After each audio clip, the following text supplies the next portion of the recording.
الله عليه وعلى آله وصحبه أولي الجد والاجتهاد صلاة دائمة إلى يوم التنام. أما بعد، فأعوذ بالله من الشيطان الرجيم. بسم الله الرحمن الرحيم.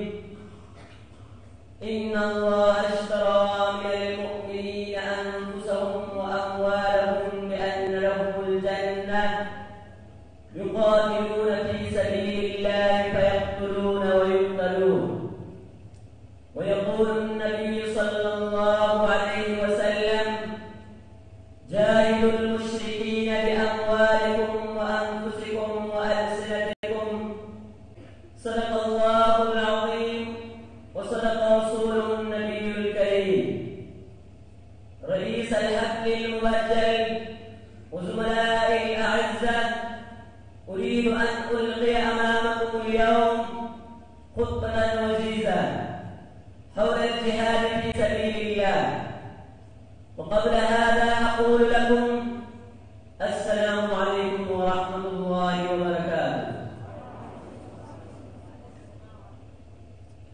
أحبتي في الله، إن من الفرائض التي فرضها الله تبارك وتعالى على عباده والواجبات التي كتبها عليهم الجهاد في سبيله وبذل الجهد في نصرة دينه والدفاع عنه ورد كيد أعدائه.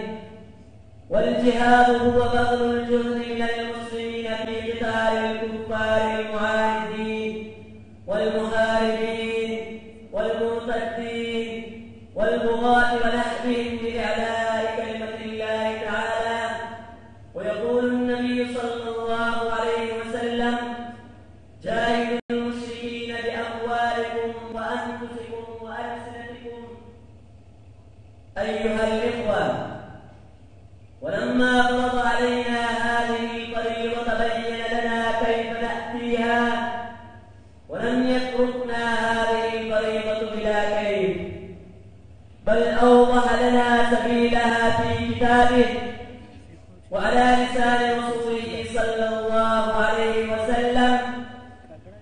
ثم هو عز الأمة وعنوان فلاحها ورفعتها بين الأمم، وبه ترفع الدرجات وتمحى السيئات وتكفر الخطيئات وتفتح أبواب الجنات إلى غير ذلك من الفضائل التي لا تضاهى والخيرات التي لا تتناهى.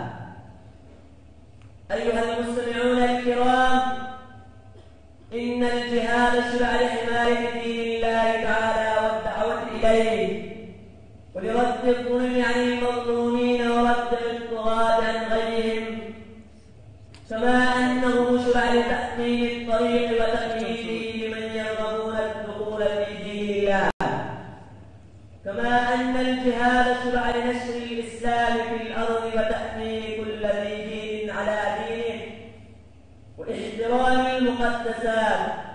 كل ذلك جاء واضحا كما بين في قوله: أذن للذين يقاتلون بأنهم ظلموا وإن الله على نصرهم لقدير. الذين أخرجوا من ديارهم بغير حق إلا أن يقولوا ربنا الله ولولا دفع الله الناس بعضهم ببعض لهدمت صوامع وبيع وصلوات ومساجد يذكر فيها اسم الله كثيرا ولينصرن الله من ينصره إن الله لقوي عزيز. الذين إن مكناهم في الأرض أقاموا الصلاة وآتوا الزكاة وأمروا بالمعروف ونهوا عن المنكر ولله عاقبة الأمور.